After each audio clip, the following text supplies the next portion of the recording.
So our first speaker today will be Dr. Tapan Pathak. Dr. Pathak is a cooperative extension specialist in climate adaptation in agriculture at the University of California Division of Agriculture and Natural Resources. His research and extension focus is on translating weather and climate information into useful decision support tools tailored to grower needs. Prior to joining the University of California, he was a cooperative extension faculty at the University of Nebraska-Lincoln. His PhD, MS, and BS degrees are in agricultural engineering. We are very grateful for Dr. Pathak to be with us today, and we'll hand it over to him. Thank you. Thanks, Patrick. Thanks, everyone. Thanks for having me, and I'm looking forward to talk about climate change and relevant impacts on agriculture and water in the West. So here's a very brief outline. First, I'm going to talk about diversity of agriculture in California and scale of the agriculture. And then first half of my presentation is going to be focused on what are the observed trends or the projected trends in terms of temperature, precipitation, extreme events, snowpack, etc. And then the second half would be more focused on how those trends or changes are going to impact agriculture.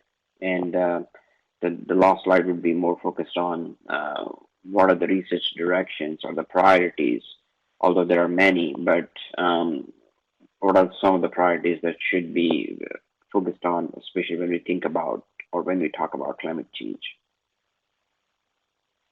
Okay, so California has more than 76,000 farms, and California produces more than 400 commodities. The farm gate value is more than $46 billion. So it's a big industry in California. And when we talk about the land, there's about 100 million acres of land. But when it comes to irrigated agriculture, it's only about 9 million acres of land. So, and most of the specialty crops that California produces are all irrigated agriculture. And so, so there's a lot of concentrated agriculture happens in California in those 9 million acres of land. When it comes to production, California is leading in dairy production, 2/3 of the fruits and nuts production in the United States, and 1/3 of the vegetable production.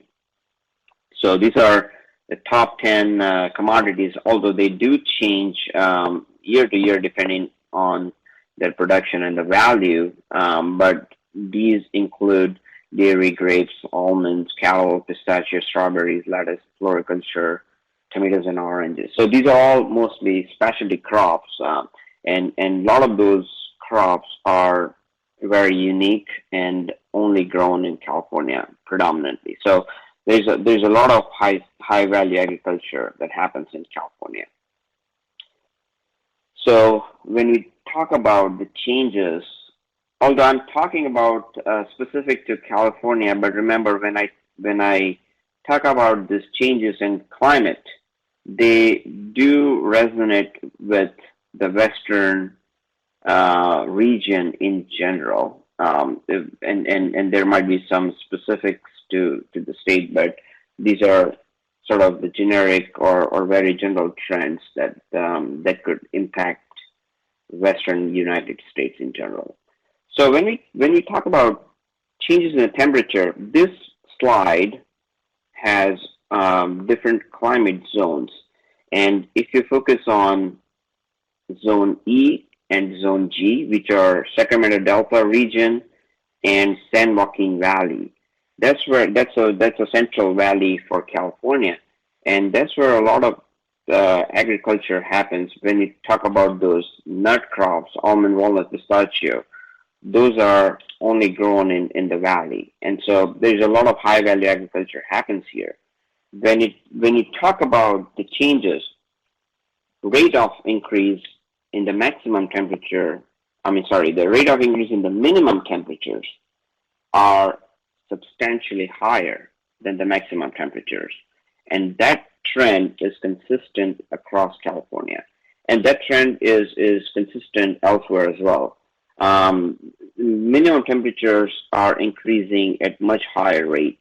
So if you see San Joaquin Valley, in last 100 years, the minimum temperature increased at the rate of more than 2.5 degrees Fahrenheit per decade, whereas the maximum temperature is little above 0.5 degrees Fahrenheit. So it's not a significant change in the maximum, but the minimum temperatures are pretty significant.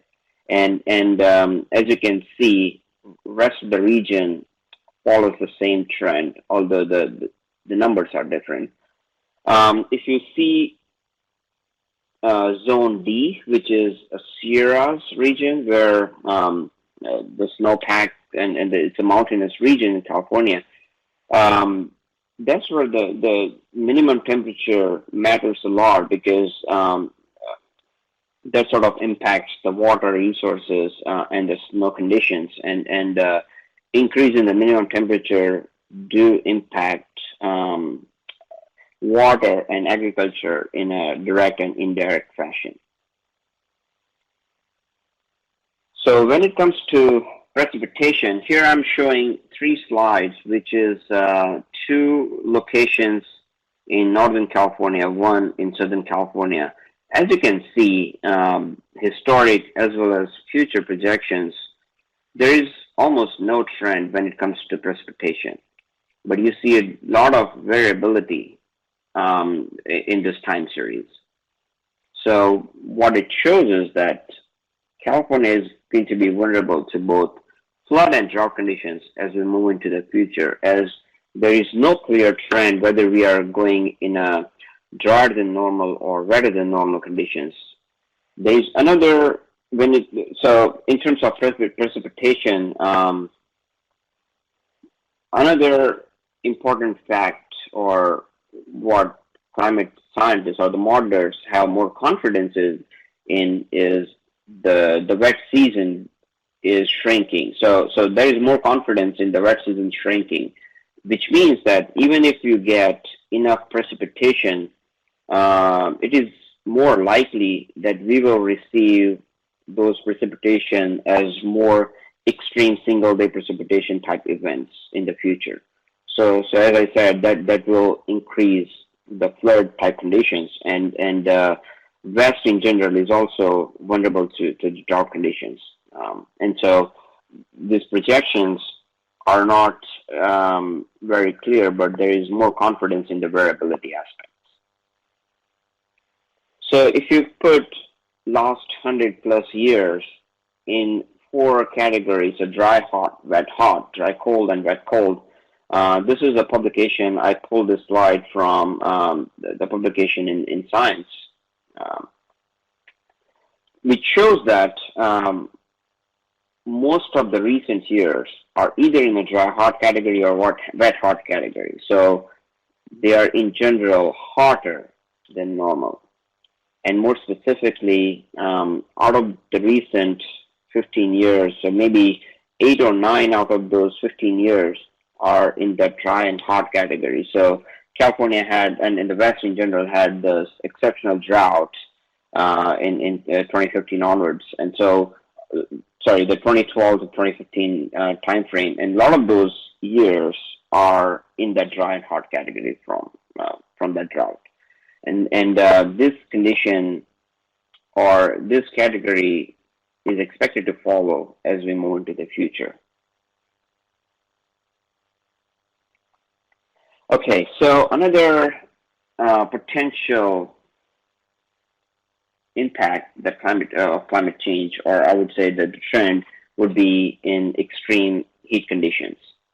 I pulled this slide from Adapt, which is an online tool that a lot of state agencies and universities work together to create one-stop shop for all the climate projection information across California. And so what it shows is that Um, in from between 1980 to 2005, there are 4 days exceeding threshold value, and so that threshold is a 99th percentile of the temperature records, and about 99th percentile in the extreme conditions for San Diego region in this case. And as we move into the future, you would have 5 times that number. So, almost 3 weeks where you will have temperature exceeding certain threshold values. And these thresholds do differ from region to region. So if you talk about Central Valley of California, that extreme threshold value would be maybe 100 degrees Fahrenheit. And so, historically, if you see 4 or 5 days with the temperature exceeding 100 degrees into the future, it might be more than 25 days for the valley. And so those extreme heat conditions are very crucial, and it does have a significant impact when you talk about agriculture. And not only the number of days, but the distribution. So this figure shows, as you see those dots in the historical format context, most of those extreme heat days are concentrated between June through September or October. But as we move into the future, they start as early as May and last as long as October, November. And so when it comes to ag production aspect, but also the farm workers aspect and the health issues and all those indirect impact of these extreme heat conditions are critically important. When you talk about the snowpack, remember I mentioned about that increase in the minimum temperature. So that does have a consequence on the snowpack. So this is from the Department of Water Resources. If you compare the historical range of 1960 to 1990, under low and high emission scenarios, California is expected to lose almost 40 to 60% of its snowpack. So snowpack is a natural water storage, and if that water is lost, that's a significant impact on the water resources, both for urban as well as agriculture and the natural resources. And these are the information based on the current understanding of temperature increases, but some of those recent studies are mentioning that these increase in the temperatures might be even higher than previously expected, and so the snowpack might shrink even further. And I guess that's the same scenario happening in the Colorado Water River Basin as well. Okay, so we did talk about briefly increase in the minimum temperatures, the trends in the precipitation extremes and snowpack, and let's talk about how those changes might impact agriculture. So first consequences would be related to increase in the temperature. So there is a modeling study done in 2011, and this was also in the National Climate Assessment Report. This is specific to California. You can see 8 different crops: alfalfa, sunflower, maize, tomatoes, rice, wheat, cotton, sunflower. Roughly, if we just talk about increases in the temperatures, you would expect almost 9 to maybe 29% of yield reduction, irrespective of, keeping everything else constant. So remember, this is a modeling study, and these numbers are not the absolute yield decline that you'll get, but at least it shows the vulnerability of these crops to this temperature increases. That does provide importance of adaptation practices, and those adaptation might alleviate some of those reduction in yield. This, I don't think they considered any water stress situation, and as we move into the future, since water is going to be more uncertain, and water stress can further decline, can impact further decline in the yield for those crops and many other crops too. Another consequences of minimum temperature increases is on reduced chill accumulations. So for a lot of specialty crops, especially stone fruits and some nut crops, they do require a certain amount of chill to break the dormancy and move into the flowering and bud break in a consistent fashion. So if they don't get enough chill, there's an impact on flowering and ultimately on the yield aspect. There is a paper in 2009 by Ludling.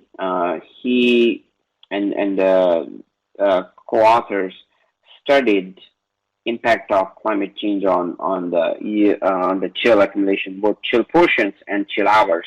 What it shows is the central valley on the horizontal line, and if you compare 1950 to 2000, there's almost 20 to 30 chill portions reduction in a historical fashion. But if we talk about 2080 to 2099, it's even further decline in the chill portions. And similar trend is also for chill hour accumulation, depending on which calculations are relevant for this crop that we're talking about. So if you talk about any particular crop, such as cherries, which does require significant amount of chill, those are the types of crops that will be more vulnerable to future climate change.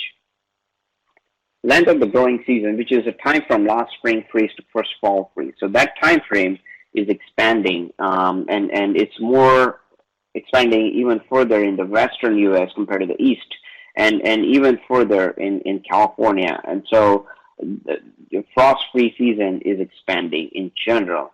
That said, time from emergence to maturity, so temperatures are increasing at a much higher rate.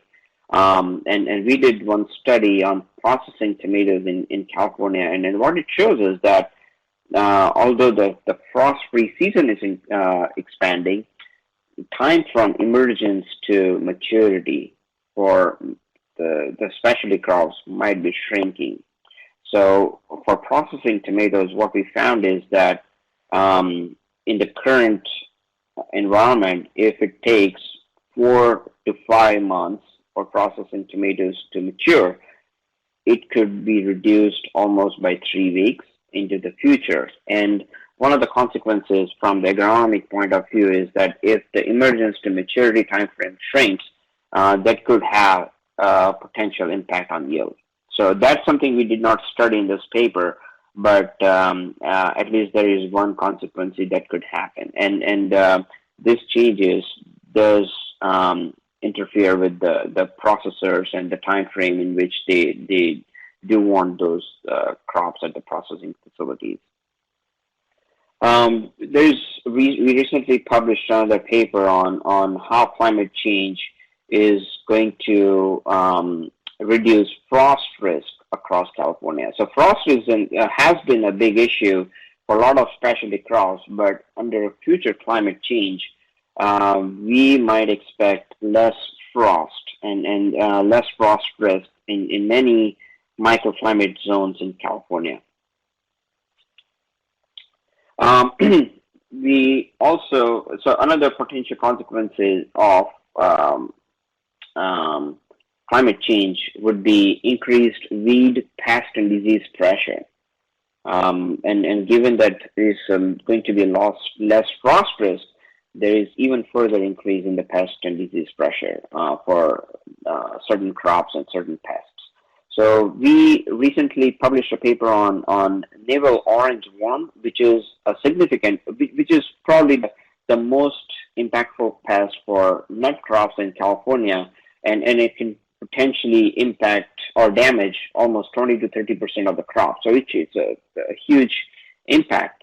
What we found is that if you expect 2 to 3 generations of navel orange worm under current environment.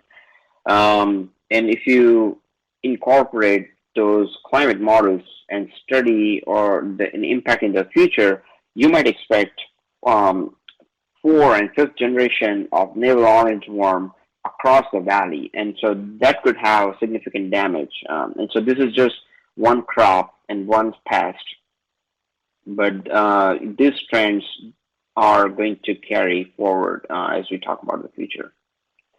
Okay, as I mentioned that I'm more interested in working on, how can we better utilize future and historical climate and weather conditions and translate them into a decision support system that growers can utilize and make decisions to reduce their risk or take advantage of the favorable conditions. And so we recently started this project funded by USDA called Califomia, in which we are trying to develop few tools and products using those information and providing crop-specific guidance to the growers and the ag community in general.